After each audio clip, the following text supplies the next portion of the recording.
Welcome to another conversation for the Millionairess magazine and the Millionairess movement. I'm Amanda Jane Clarkson, editor-in-chief, and today I am delighted to be joined by an incredibly inspiring thought leader, Vicki Saunders. Vicki is an entrepreneur, award-winning mentor, advisor to the next generation of change makers, and leading advocate for entrepreneurship as a way of creating positive transformation in the world. Vicki is the founder of SheEO and Radical Generosity, a global initiative to radically transform how we support, finance, and celebrate female entrepreneurs. Vicki has co-founded and run ventures in Europe, Toronto, and Silicon Valley, and taken a company public on the Toronto Stock Exchange. She was recently named as one of 30 world-changing women in conscious business by Conscious Company magazine, and one of the 100 most influential leaders of 2015 from EBW, empowering 1 billion women. Welcome, Vicki, to the Millionairess magazine. And so thank you for sharing your time with us.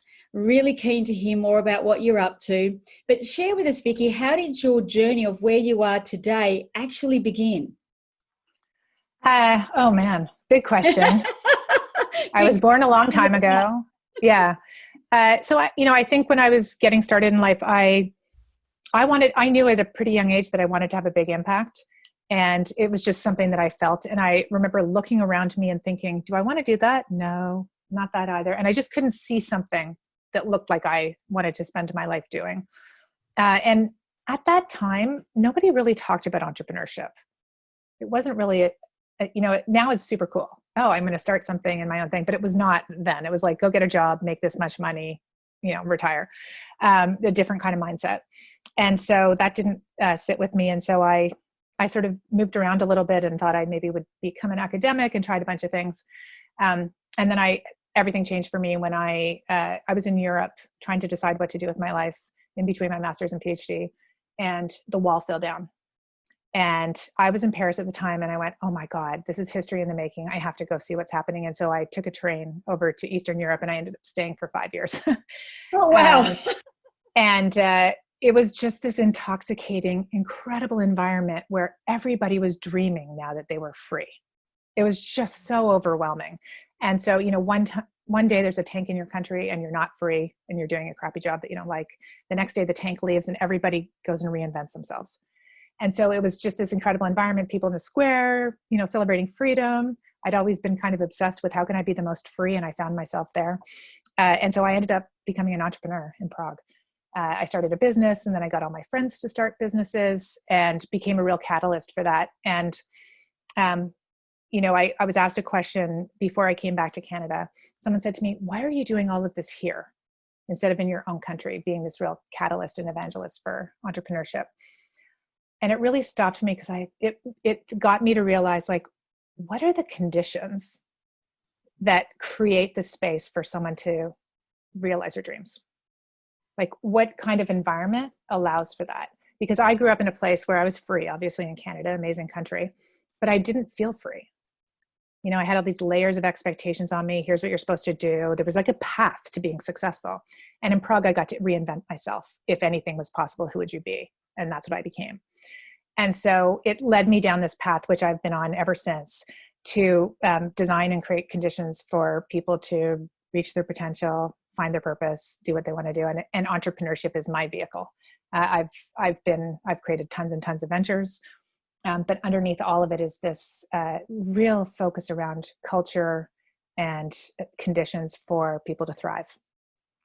So that kind of got me to SheEO. Yeah. Oh, I was going to say, is this the inspiration for SheEO? Because you launched this in 2015, correct? Yeah. Yeah. So, after a long journey myself of being an entrepreneur and witnessing every single thing that doesn't work for women, which is a lot of things, a lot of bugs in the system. Some of those things. Oh yeah. I had a very long list.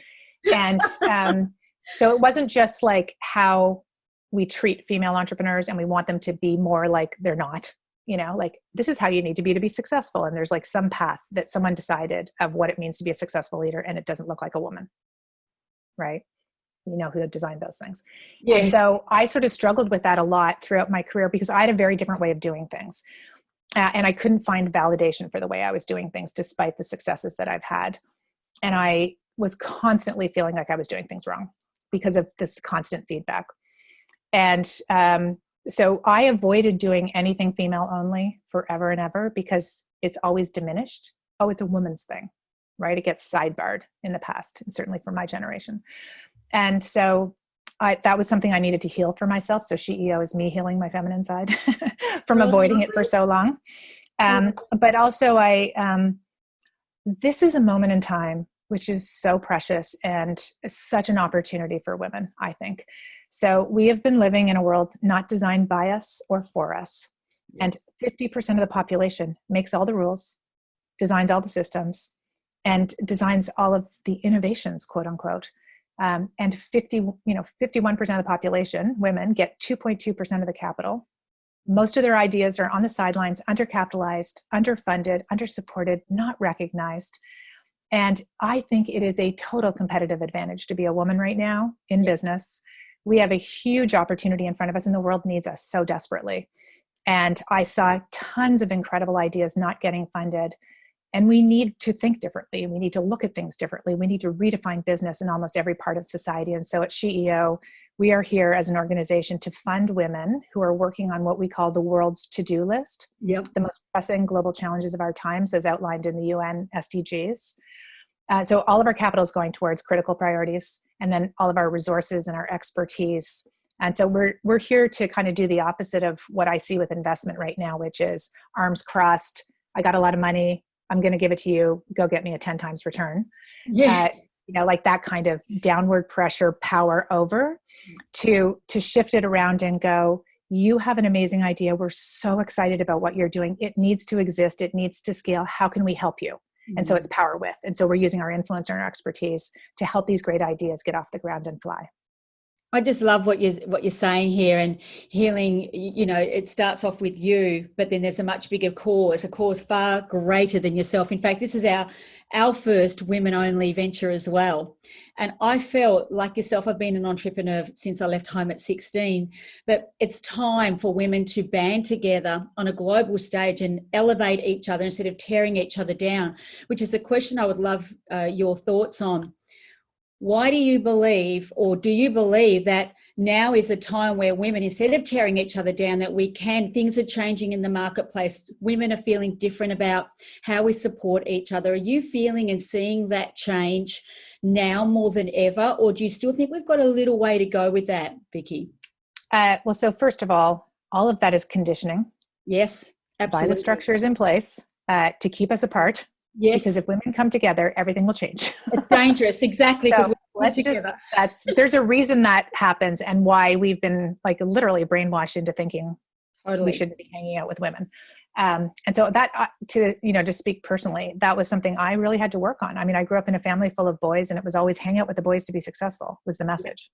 So I think there's a massive change happening around that right now, as we start to recognize that there's work to be done still, of course, because we are all conditioned to be a certain way. So we have to decondition ourselves in order to come together. But there are millions and millions and probably billions of incredible women out there supporting each other. That's under the radar because we don't get written about in magazines. We don't recognize small, deep relationship-based connections. We're looking for like big, giant unicorn takeovers. Yes. And so, there's just a bit of a different vibe with this, but we've seen this community, we call it radical generosity, that is the spirit underneath everything that we do. And so if that doesn't resonate with you, you don't show up in our community.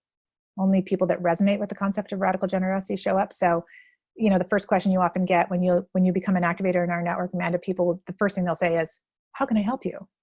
It's the first question everybody asks. And it's very much about reciprocity and sharing the resources we have. So, as I said, I've gone right through all your information. I love the idea of being an activator myself, because I think it's just so aligned with everything we do.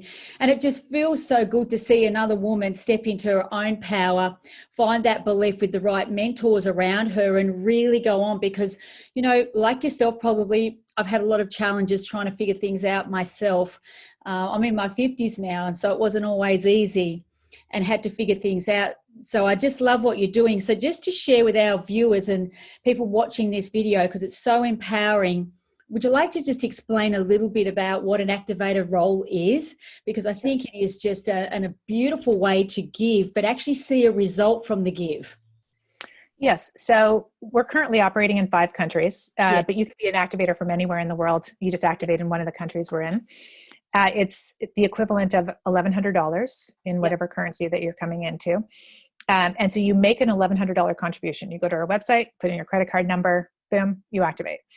And then what happens is really exciting. So there's lots of different ways to engage as an activator. You can just contribute money and then watch what happens, or you can get deeply involved. And so one of the first things you do is come onto a welcome call with other people who signed up that week.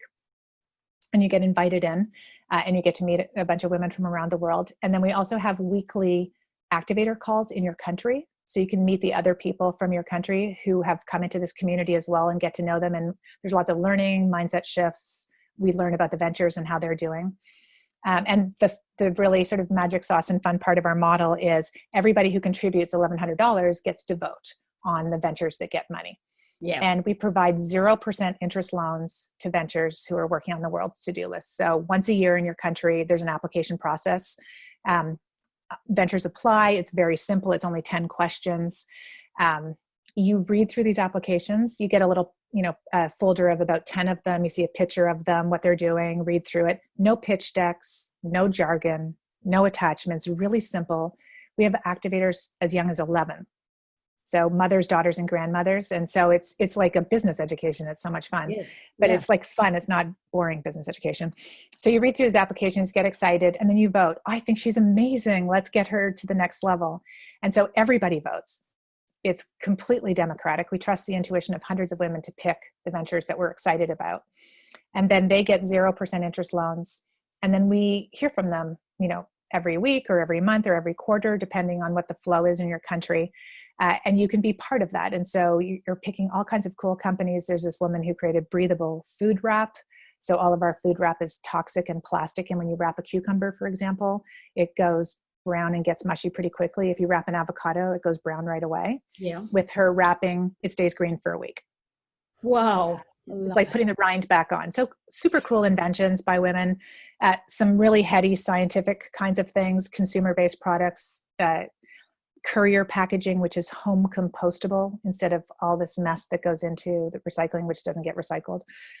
So we're very focused on environmental and social issues as part of the kinds of ventures that we're picking. And then you can help. You can become a customer. You can amplify their stories. You can, if you're have strong expertise in a certain area that they need, you can contribute that. You can get involved as an advisor. You can become a follow-on investor if they need more money and you're super excited. But it's very much on your own terms. There's no rules. You walk in and you engage to the degree you can. And if you're too busy, that's fine. And if you're so excited and you want to, play with lots of them, you can do that too. So that's the process. It's just that $1,100 contribution each year, $92 a month. You can do it one time. You can do it every year. Totally depends. And the voting part is really exciting because one of the things that we hear from a lot of people is, I never knew all these businesses were in our community. Never heard of them before. And there's hundreds of them. Like, it's just really fascinating. And so people have ended up having voting parties, which is one of our things. And so they sit down with some wine and they read through the applications and they talk and they learn. Oh, you would vote for her? Why would you vote for that? I don't get that. And you get all these different perspectives. And there's a really interesting sort of learning process behind it.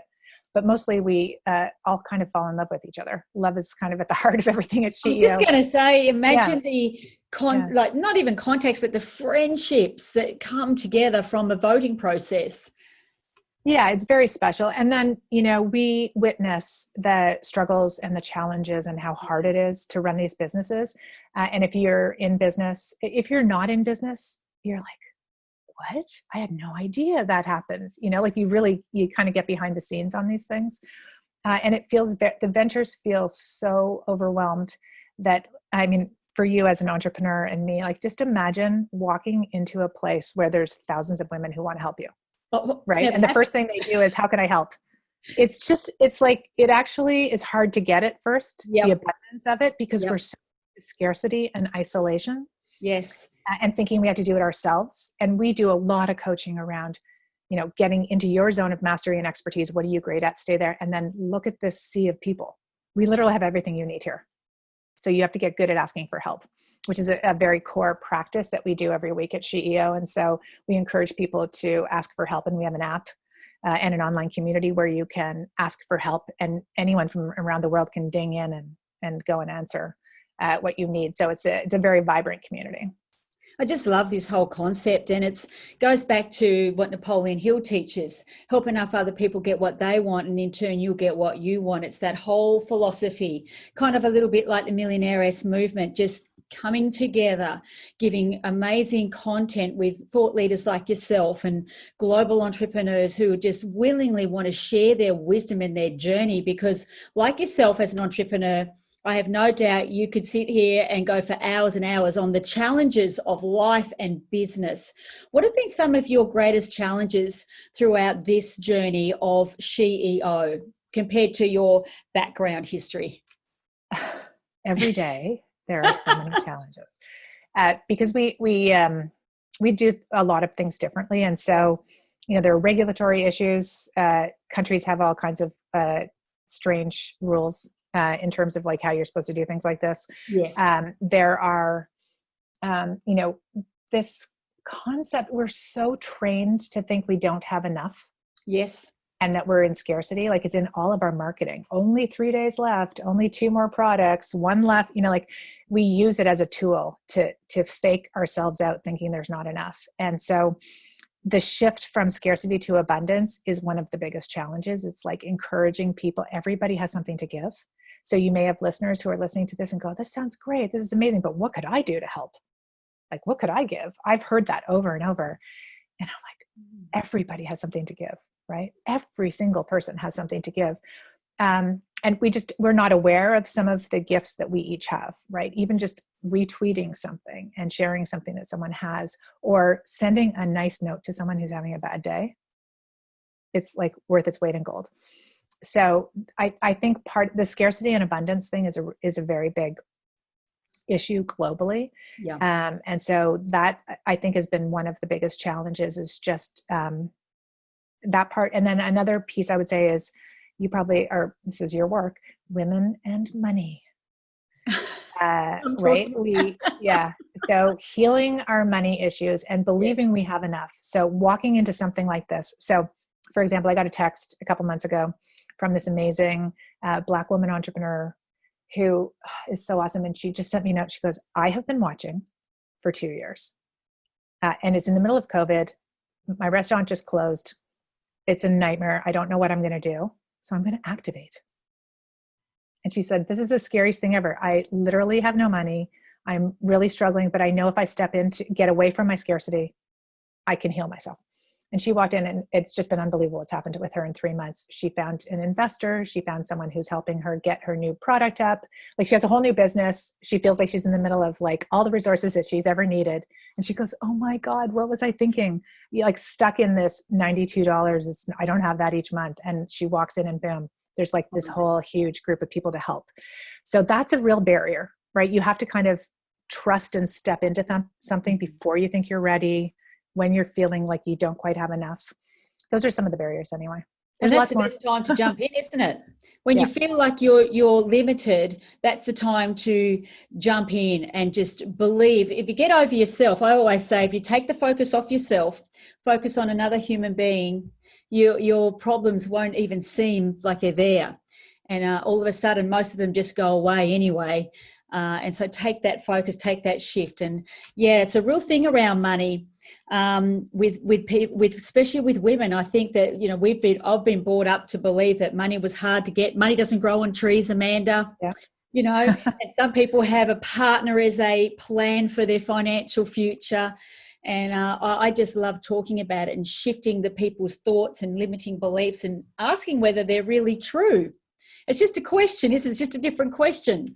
Do those old beliefs even make sense? So Vicki, how do you overcome your greatest, I guess, fears, disappointments? because I can see that you're blazing a trail here, and you have the, the cause is what drives you, but the fears and the disappointments along the way, how do you get yourself back up when you hit the dirt? Yeah, I cry a lot. We're allowed to go. We're ladies. To be honest, really, I've cried a Who lot with doesn't? SheEO. Yeah. So get it out of your body, first of all. So this is a big thing. I'm a big journaler. Yes, And same. so like getting things out, like just write it out. What Yeah. are the 100 questions you have? What are the worst things that could happen? All that stuff, just like get it out of you. And fear is kind of a motivator for me. I've learned over time. I'm in my 50s as well, so I've had a lot of practice with fear. Nothing and changes, does it? yeah. And so when I feel it come up in my body, I'm like, oh, I'm going to have to take action. Damn. Like I use that as a propellant because I know that's my learning edge. And I'm quite obsessed personally with what is my potential? Like what's possible for me? And in many ways, I feel like I'm just getting started. I've transformed a lot about myself over the years. I've done a lot of personal work.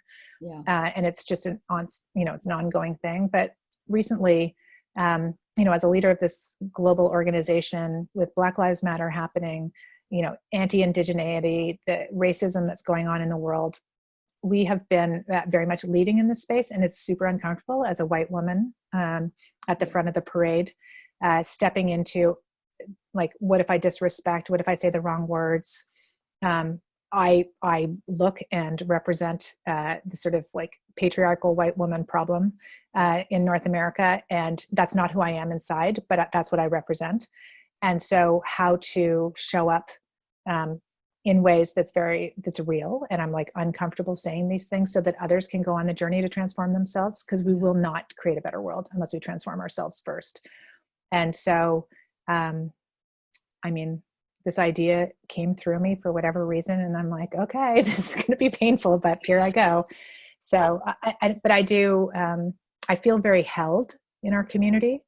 There are like in a different kind of environment that I've been in the past. There are some places where it wouldn't feel safe to step into this and say things sometimes. Yeah. But I feel quite held with SheEO. I have 5,000 sisters around the world now, really. It's a kind of crazy thing to say, because I just never hung out with women when I was younger. And now I just am like in this sea of incredible women. And it really changes things when you come together in a community. I just spent so many years alone, isolated. And so I kind of feel like I can do anything. And I don't know about you, but when you get in that kind of a community where a lot of people have your back, you're like, no problem, we got this. What's the worst thing? I feel like we soften, Vicky, and I think you've come from a white background and business, and it's hard, and you're up against men, and there's a certain way to do things as we climb the corporate ladder. But I think in time I've allowed myself to soften, step into my femininity and go, it's okay, I'm surrounded by women. And a little bit like what you're going through, we have the same with Millionairess magazine in Australia. We're not used to the different cultures. And same, a lot of women look a certain way, and we're just getting used to going, wow, there's so many different diversity of different cultures, different people, different beliefs, different color, different race, so much different stuff.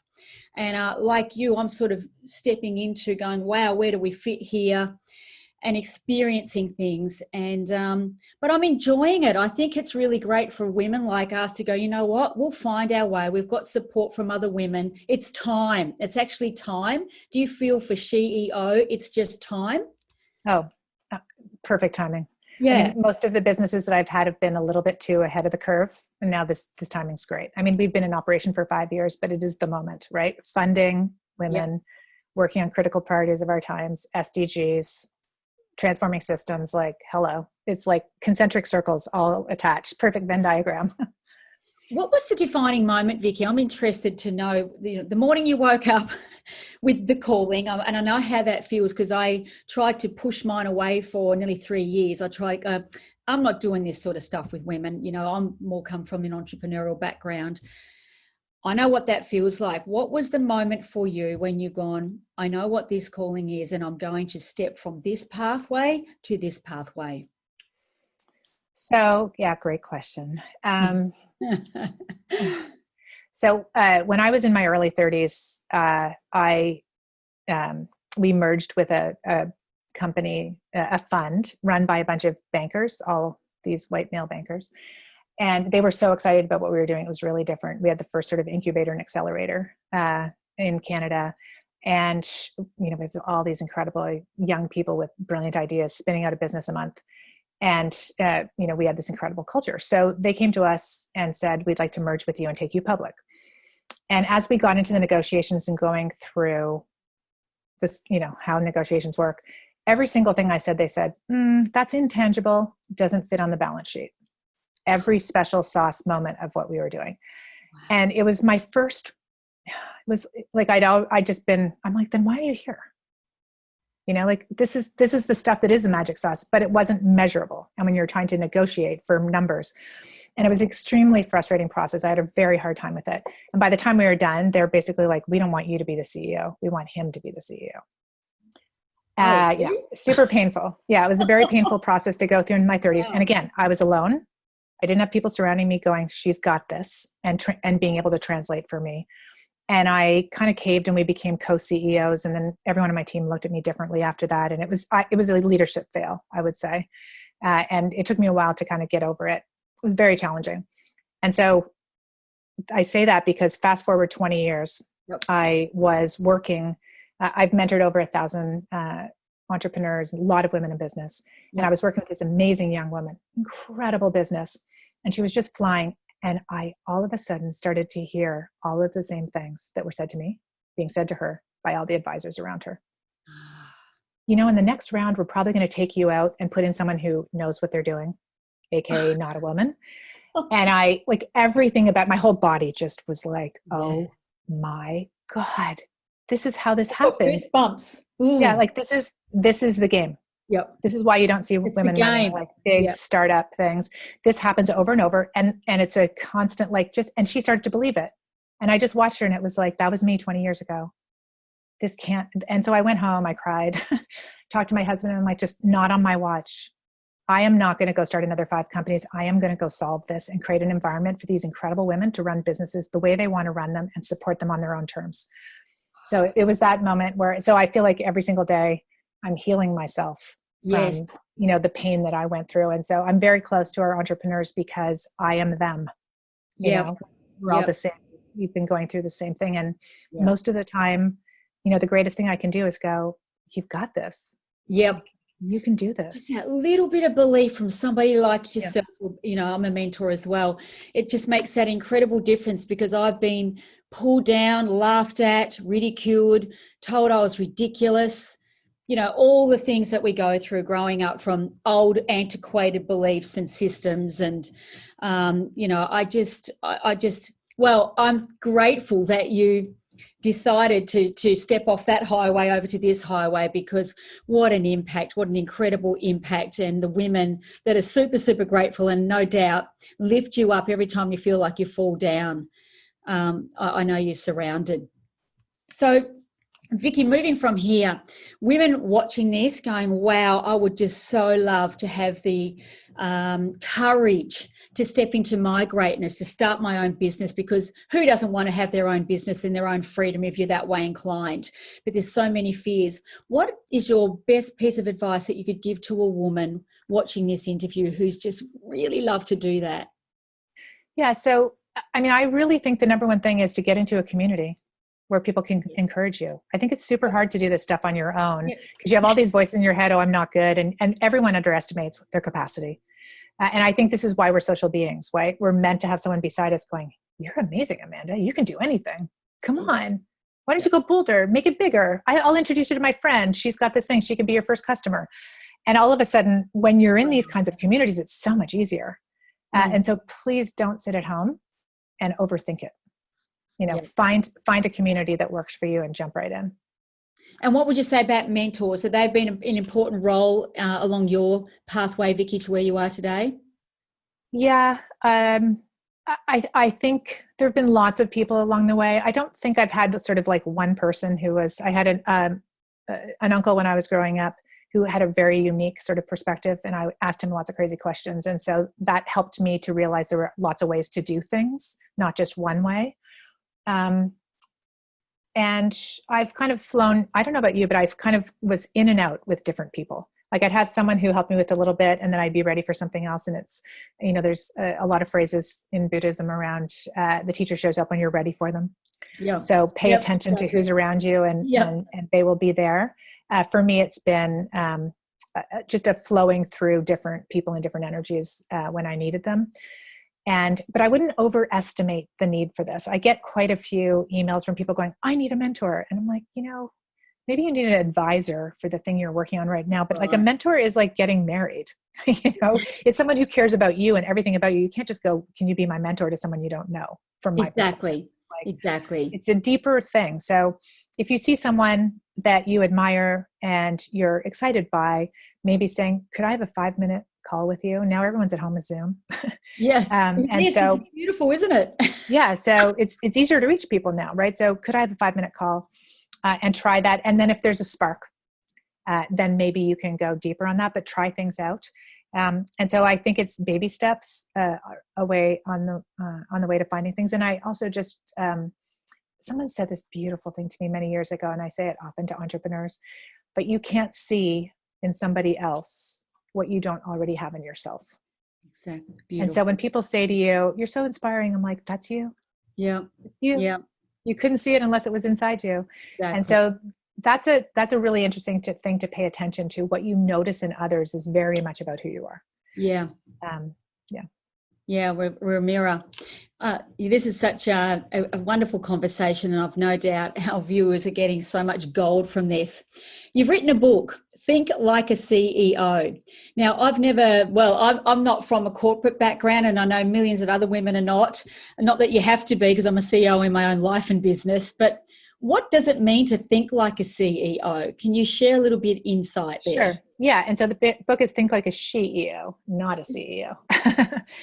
Which is important. Yeah. Think Like a SheEO. So which we are redefining what it means to be in business, right? And so follow your intuition. Yeah. The last chapter is called It's a Post-Hero World. So you don't have to do it all yourself. Go find your team and work together with them. It doesn't have to be hard. This is one of my favorites because, I was sitting with some entrepreneurs who had finished a business and they were trying to think of what to do next. They're sitting around my kitchen table and they're like, we need something really hard to solve. And I remember looking at them going, what if you found something really easy to solve? Like, what do you mean? Why would you try and find something really hard to solve? And so this just idea, we have just this like work ethic-y thing. You have to work 24/7 to be successful. Not true. You have to know everything. Not true. You have to be a multi-time entrepreneur. No, it's all made up. Yeah. And especially right now in the world where we need super fresh perspectives, it's that follow your intuition. You can't follow someone else's path and be a leader. You have to find your own. And so building your capacity to understand what works for you and what doesn't. What worked for Amanda doesn't necessarily work for Vicki and vice versa, right? Exactly. And so we have to find what works for us. And trust that. And everyone has experiences of like, I knew I shouldn't have done that. Damn, why did I do that? And that's okay. Just don't beat yourself up and then try it again. So those are some of the pieces. Yeah, that's wonderful information there. I think, so many women won't step into their greatness or share their gifts and talents with the world because there's so much talk in the market now. You've got to hustle. You've got to work 100 hours a week. You've got to put 100 pieces of content out there every day. And for women who are trying to be mothers and, wives and teachers and, do the home, take care of the home and the shopping, they're going, I can't possibly do that. Maybe my dream is not worth going for. And I say, just start and take a step every day. For the woman sitting there saying that to herself, what would your piece of advice be? Because they just feel overwhelmed before they even get going. Yeah. Well, so I would say, listen to Amanda. She just said it. It's like baby steps. Yeah. Right? So start with something small. You can have the big audacious goal over here, which I do with SheEO, but I started with a tiny little thing. Yeah. Start with a small pilot, test it out, iterate, and move from there. And don't like this trying to be perfect up front is not a thing. So it's what's the minimum viable thing that you can do to go test out your idea, get it out into market and get a lot of feedback and then iterate from there. and ask for help. So this is the big thing. Asking for help is really hard. And I always, when I used to stand in front of rooms of people, which I haven't done for a long time now with COVID, I always ask this question: how many people in the room right now would help someone if they asked? And everyone hand goes up. And then I say, how many people like asking for help? Exactly. And it's just like crickets. And so this is another thing. We're conditioned not to ask because we're supposed to already know. And when you don't ask me for help, you rob me of a chance to give what I have in excess. Love that. And all of us have things in excess that we want to contribute. When I say connect with me on LinkedIn and ask me for something, and I'll connect you to somebody in my network, I mean it. And rarely get more than 2 or 3% of people doing that, because they're like, oh, she said that, but she didn't mean it. I'm sure she says it all the time. Like, you can just imagine the voices in the head. But this stepping out and asking, like, what's the worst that could happen? And you may just find exactly what you need. So. Yeah, I'm with you 100% there. What about self-worth? Do you think that women need to do a bit more work on their self-worth to be able to elevate their net worth and their life worth? Again, conditioning from society that we don't, that we're always last. So we've been really conditioned to not do that. And yeah, that's a hard row. I don't know about you, but it was so hard for me to build up my confidence and believe in myself. Because people say one thing and then they do the exact opposite, right? You can do anything and also do the dishes and. Yeah. But the boys don't have to do it. Yeah, but that's what you're going to do. So the messages are clear. So I think there's definitely, for me anyway, I had to do a lot of work around that and believe that I mattered, my voice mattered, what I had to say mattered. It took a lot of deconditioning to get that out of. Yeah. And, this conversation I am picking up, and I hope if you're watching this out there, that it takes work. It doesn't happen overnight, but with step by step by step and conditioning yourself, just like an athlete. I say, if you want to be in the Olympic Games, we get out there and we train every day. It's just like that with our mindset. To change things, first we must change. I think that was the greatest lesson I got, Vicky, sitting in a classroom in my 30s, angry, not only with myself, but with the world, waiting for success to come my way, not realizing that it was deep inside of me and that I just needed to become who I was meant to be, to enjoy a life that I truly wanted. And I think for so many women, they sit there and they think they're not good enough, not pretty enough, not young enough, not tall enough, not smart enough. All the stuff that goes on in our head. I've no doubt you have it as well. That's how I sort of grew up, with constantly second guessing myself. Have you gone through that experience and had to overcome those demons as everybody else has? Oh yeah, but I mean, then I turned 50. Yeah. And I don't care. That was yesterday. I don't care. They're all wrong. They're all wrong. Every one of them's wrong. And I don't care anymore what they think. So yes, but before, when you're worried about everyone else's expectations, it's challenging. But I mean, this whole thing, it's all made up. It is, isn't it? Wrong. We're so wrong about almost everything. I mean, this inequality we've got, why would you follow right now? Why would you follow what someone else has done? Look what it's created. Look at this world. We can do so much better than this. And so please, trust your gut, follow your path, and do the work. It's a practice. And, I think that this idea of practice is something that we play with every day at SheEO. Yeah. It's muscle building, right? Dreaming is a muscle. Being kind to yourself is a muscle. Being radically generous to others, but also to yourself, is a thing that you practice. I am happier, way more joyful. I love myself so much more in the last 5 years of SheEO by practicing radical generosity. Like when someone sends me a grumpy email or says something that's maybe not that nice and a little bit harsh, I take a breath. I'm like, what's the radically generous response? We get it too. Right? You just don't know what's going on with somebody. You don't know what's happening in their life. It's so easy to judge, so easy to come from fear. And just that extra little bit of being a bit kind back starts to change the dynamics. And I don't know, for me, it's made a world of difference. I think, I'm with you. And I've been practicing for years that art of loving it, blessing it, and letting it go, because it just takes up real estate rent free in my head. I've got a great question for you. As you're maturing and getting more gorgeous and youthful along the way, do you find that you're less worried about conformity and what other people think? Oh, 1,000%. Yes. Yeah. I mean, it's all, yeah, absolutely. It's all inner work, right? All of it is inner work. You're right. What do you absolutely love the most about SheEO and the work that you get to do, the lives you get to touch? What's the thing that sparks you?